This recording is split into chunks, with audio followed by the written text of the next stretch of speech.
जनपद जालौन की 5 बड़ी खबरें। जनपद में विकास और न्याय की दस्तक। उरई को मिला केंद्रीय विद्यालय, हाईकोर्ट को जज, न्यायालय को नए जिला जज, साथ ही पुलिस ने धर दबोचा शातिर चोर। जनपद जालौन के सामाजिक, शैक्षिक और न्यायिक गलियारों में बीते कुछ दिनों में कई महत्वपूर्ण घटनाक्रम दर्ज किए गए हैं जो जिले के भविष्य को नई दिशा देने का संकेत दे रहे हैं। जहां एक ओर प्रधानमंत्री नरेंद्र मोदी की महत्वाकांक्षी पहल के तहत जनपद मुख्यालय उरई को एक केंद्रीय विद्यालय केवी की सौगात मिली है, जिससे छात्रों के लिए गुणवत्तापूर्ण शिक्षा का मार्ग प्रशस्त हुआ है। वहीं दूसरी ओर जिले की न्यायपालिका में भी बड़ा बदलाव आया है। पूर्व जिला जज अचल सचदेव को उनके उत्कृष्ट न्यायिक कार्यों के लिए इलाहाबाद हाईकोर्ट का न्यायमूर्ति नियुक्त किया गया है और उनके स्थान पर विजेंद्र कुमार सिंह ने जालौन के नए जिला जज के रूप में कार्यभार संभाला है। इन सकारात्मक परिवर्तनों के बीच जालौन पुलिस ने भी बड़ी सफलता हासिल करते हुए चोरी और मादक पदार्थों की तस्करी करने वाले एक शातिर आरोपी को 2.5 किलो गांजे और 18 चोरी के मोबाइल के साथ गिरफ्तार किया है, जिससे अपराध पर लगाम लगी है। साथ ही संपूर्ण समाधान दिवस में जिलाधिकारी राजेश कुमार पांडेय ने एक संवेदनशील फैसला लेते हुए अनाथ हुए बच्चों की पूरी जिम्मेदारी यूपी सरकार द्वारा उठाने का ऐतिहासिक निर्णय लिया। दूसरी तरफ न्यायिक पारदर्शिता पर सवाल उठाते हुए 19 साल पुराने एक हाई प्रोफाइल हत्या और लूट के मामले में बयान से पलटे 4 गवाहों के खिलाफ अदालत ने नोटिस जारी कर अलग से ट्रायल चलाने का आदेश दिया है। ये पांचों घटनाएं जालौन में शिक्षा की क्रांति, न्यायपालिका की गरिमा, सामाजिक कल्याण की प्रतिबद्धता और अपराध के विरुद्ध सख्ती की कहानी बयां करती हैं। अब समाचार विस्तार से। जालौन जिले के शैक्षिक परिदृश्य को नई दिशा मिलने वाली है। प्रधानमंत्री नरेंद्र मोदी की महत्वाकांक्षी पहल के तहत जनपद मुख्यालय उरई के बडेरा मौजा में जल्द ही एक केंद्रीय विद्यालय स्थापित किया जाएगा। इस बहुप्रतीक्षित कदम से अब जालौन के विद्यार्थियों को गुणवत्तापूर्ण और राष्ट्रीय स्तर की शिक्षा प्राप्त करने के लिए दूसरे जिलों की ओर रुख नहीं करना पड़ेगा। केंद्रीय विद्यालय संगठन केवीएस द्वारा देश भर में स्थापित किए जा रहे 57 नए केंद्रीय विद्यालयों की श्रृंखला में जालौन का नाम भी शामिल है। ये विद्यालय न केवल उरई शहर बल्कि पूरे जनपद के हजारों छात्र छात्राओं के भविष्य को संवारेगा। इस उपलब्धि पर उरई सदर विधायक गौरी शंकर वर्मा ने अपार प्रसन्नता व्यक्त की। उन्होंने बताया कि वो वर्ष 2017 से ही जालौन में केंद्रीय विद्यालय की स्थापना के लिए लगातार प्रयासरत थे और उनके ये प्रयास अब रंग लाए हैं। विधायक वर्मा ने इस ऐतिहासिक निर्णय के लिए देश के प्रधानमंत्री नरेंद्र मोदी और उत्तर प्रदेश के मुख्यमंत्री योगी आदित्यनाथ का हृदय से आभार व्यक्त किया। उन्होंने जोर देकर कहा कि इस विद्यालय के शुरू होने से ग्रामीण और शहरी क्षेत्रों के छात्र छात्राओं को समान अवसर मिलेंगे, जिससे गरीब और मध्यम वर्गीय परिवारों के बच्चों के लिए भी गुणवत्तापूर्ण शिक्षा का मार्ग प्रशस्त होगा। ये विद्यालय जिले की सामाजिक और शैक्षिक प्रगति में एक महत्वपूर्ण मील का पत्थर साबित होगा। क्या होता है केंद्रीय विद्यालय? क्यों है ये शिक्षा का एक मजबूत आधार? केंद्रीय विद्यालय, जिन्हें आमतौर पर केवी कहा जाता है, भारत सरकार के शिक्षा मंत्रालय के अधीन एक स्वायत्त निकाय केंद्रीय विद्यालय संगठन द्वारा संचालित विद्यालयों की एक श्रृंखला है। ये विद्यालय देश की सबसे प्रतिष्ठित और भरोसेमंद शैक्षणिक संस्थाओं में गिने जाते हैं। केंद्रीय विद्यालयों की शिक्षा प्रणाली को कई कारणों से विशिष्ट माना जाता है। राष्ट्रीय स्तर का पाठ्यक्रम।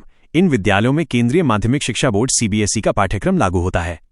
इससे विद्यार्थियों को एक समान और उच्च गुणवत्ता वाली शिक्षा मिलती है, जो उन्हें राष्ट्रीय स्तर की प्रतियोगी परीक्षाओं जैसे जेईई, जी और नीट के लिए एक मजबूत आधार प्रदान करती है। समान शिक्षा का माध्यम। सभी केंद्रीय विद्यालयों में शिक्षा का माध्यम अंग्रेजी और हिंदी दोनों होता है, जिससे देश के किसी भी क्षेत्र में स्थानांतरित होने पर छात्रों को शैक्षणिक बाधाओं का सामना नहीं करना पड़ता। शिक्षण का वातावरण। यहाँ योग्य और प्रशिक्षित शिक्षकों की नियुक्ति होती है, जो बच्चों के सर्वांगीण विकास, शैक्षिक, शारीरिक और नैतिक पर ध्यान केंद्रित करते हैं। स्थानांतरण की सुविधा। चूंकि ये विद्यालय केंद्र सरकार के कर्मचारियों के बच्चों की शैक्षिक आवश्यकताओं को पूरा करने के उद्देश्य से स्थापित किए गए थे, इसलिए उनके बार बार होने वाले स्थानांतरण पर बच्चे आसानी से देश के किसी भी केंद्रीय विद्यालय में अपनी पढ़ाई जारी रख सकते हैं। किन बच्चों को मिलता है इससे लाभ? केंद्रीय विद्यालय में प्रवेश मुख्य रूप से एक वरीयता क्रम के आधार पर मिलता है, जिससे ये सुनिश्चित हो सके कि सबसे अधिक जरूरतमंद बच्चे लाभान्वित हों। मुख्य रूप से लाभान्वित होने वाले वर्ग: केंद्र सरकार के कर्मचारी, रक्षा और अर्धसैनिक बलों के जवान, रेलवे, डाकतार विभाग और अन्य केंद्रीय मंत्रालयों व विभागों के कर्मचारियों के बच्चे। इन कर्मचारियों के निरंतर स्थानांतरण के कारण इनके बच्चों को शिक्षा में स्थिरता प्रदान करना मुख्य उद्देश्य है। राज्य सरकार के कर्मचारी। यदि सीटें उपलब्ध हों तो राज्य सरकार के कर्मचारियों के बच्चों को भी प्रवेश दिया जाता है। सामान्य नागरिक।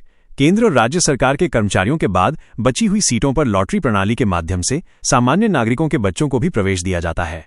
आरक्षण का लाभ। शिक्षा के अधिकार आरटी के तहत कमजोर और वंचित वर्गों के लिए सीटें आरक्षित होती हैं, जिससे गरीब और मध्यम वर्गीय परिवारों के बच्चों को भी आसानी से गुणवत्तापूर्ण शिक्षा उपलब्ध हो पाती है।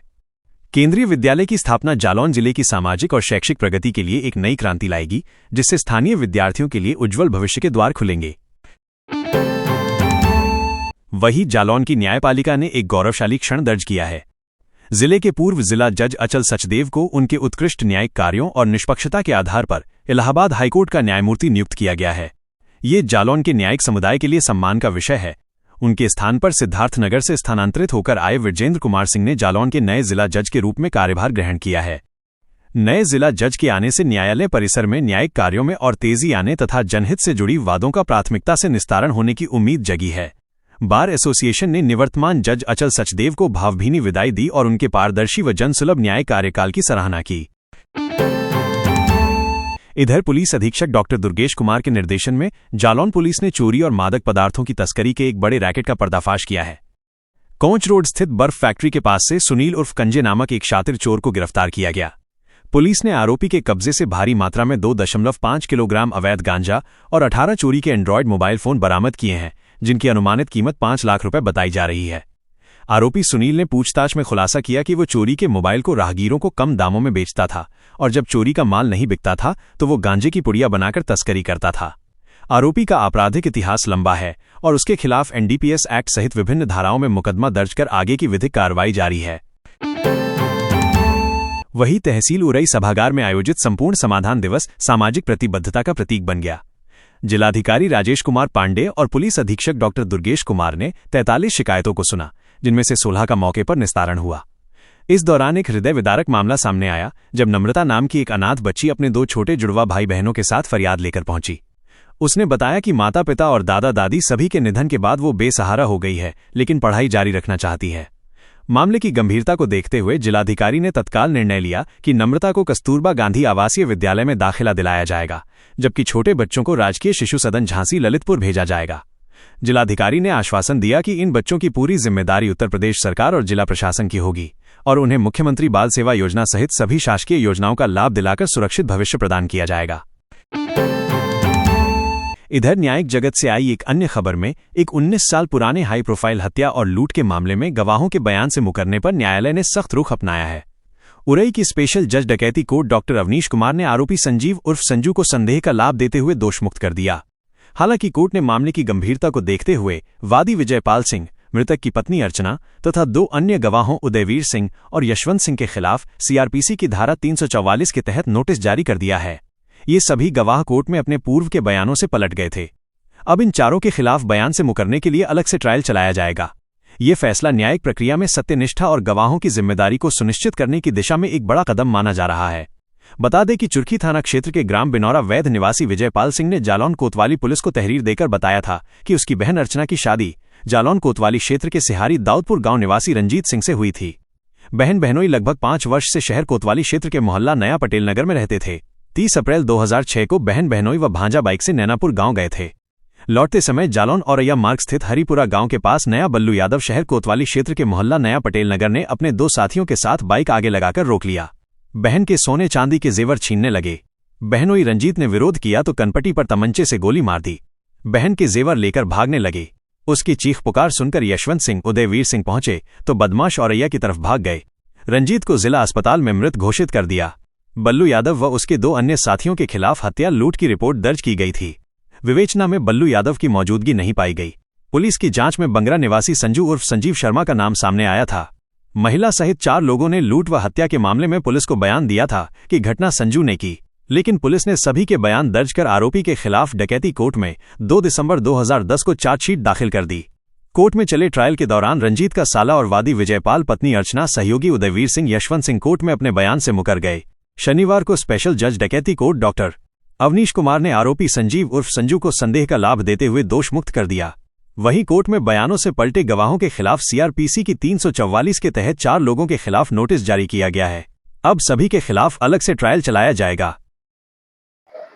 आज मैं देश के यशस्वी प्रधानमंत्री आदरणीय नरेंद्र मोदी जी को और भारत सरकार के केंद्रीय शिक्षा मंत्री आदरणीय धर्मेंद्र प्रधान को और उत्तर प्रदेश के यशस्वी मुख्यमंत्री आदरणीय योगी आदित्यनाथ जी को बहुत बहुत बधाई देना चाहता हूं कि 2017 से लगातार जनपद वासियों की एक मांग उठती रहती थी कि केंद्रीय विद्यालय जनपद जालौन में कब खुलेगा। उस मांग को मैं प्रयास करता रहा। कई बार मैंने मुख्यमंत्री के माध्यम से पत्र भिजवाया और कई बार मैं केंद्रीय शिक्षा मंत्री धर्मेंद्र प्रधान से जाकर स्वयं मिला था, तो उन्होंने कहा था कि समय आने दो, जब स्वीकृतियां होंगी तो आपका जनपद भी उस स्वीकृति में शामिल होगा। तो निश्चित रूप से आज जनपद जालौन वासियों को केंद्रीय विद्यालय की सौगात की स्वीकृति आज मिल गई है और बड़ी खुशी की बात यह है कि वो उरई विधानसभा के अंतर्गत उरई कोटा मार्ग पर जो गांव बड़ेरा है, उस बड़ेरा के आसपास जो कॉलोनी की डेवलप की जमीन को एक्वायर किया गया है, उसी जगह उसकी स्वीकृति हुई है। थाना कोतवाली जालौन पर अपराध संख्या 295/25 तथा मुख्य अपराध संख्या 296/25 मोबाइल चोरी का अज्ञात के खिलाफ अभियोग पंजीकृत किया गया था, जिसके खुलासा के लिए जालौन पुलिस चेकिंग कर रही थी। मुखबिर की सूचना पर दिनांक 3/10/25 को समय 21:55 बजे मुखबिर अभियुक्त सुनील उर्फ कंजे पुत्र राजेंद्र निवासी रोहतान कस्बा जालौन को गिरफ्तार किया गया तथा अभियुक्त की निशानदेही पर 18 मोबाइल बरामद किए गए, जिनकी कीमत लगभग 5 लाख रुपया तथा 2 किलो 50 ग्राम गांजा बरामद किया गया है। अभियुक्त के खिलाफ सुसंगत धाराओं में अभियोग पंजीकृत कर विधिक कार्रवाई की गई। जरूरी सूचना, कृपया ध्यान से सुनें। अगर आपको हमारा काम, हमारी मेहनत, हमारी पत्रकारिता अच्छी लगती हो तो कृपया वीडियो को लाइक और शेयर करें। अगर आप ये समाचार फेसबुक या इंस्टाग्राम पर देख रहे हैं तो हमें फॉलो जरूर करें और यूट्यूब पर देख रहे हैं तो चैनल को सब्सक्राइब करें। आप हमारे व्हाट्सएप चैनल से भी जुड़ सकते हैं। आप हमारे व्हाट्सएप नंबर 9795212008 पर हाई या हेलो लिखकर मैसेज करें। मैसेज करते ही आपको चैनल लिंक मिल जाएगी, उसे क्लिक करके चैनल को फॉलो करें। आपको बता दें, व्हाट्सएप चैनल पर किसी को भी किसी का नंबर नहीं दिखता है, चैनल ऑनर को भी नहीं। तो सबसे फास्ट और लेटेस्ट अपडेट पाने के लिए तुरंत हमारे व्हाट्सएप चैनल को ज्वाइन करें। पूरा समाचार देखने के लिए आपका बहुत बहुत धन्यवाद। आभार। नमस्कार।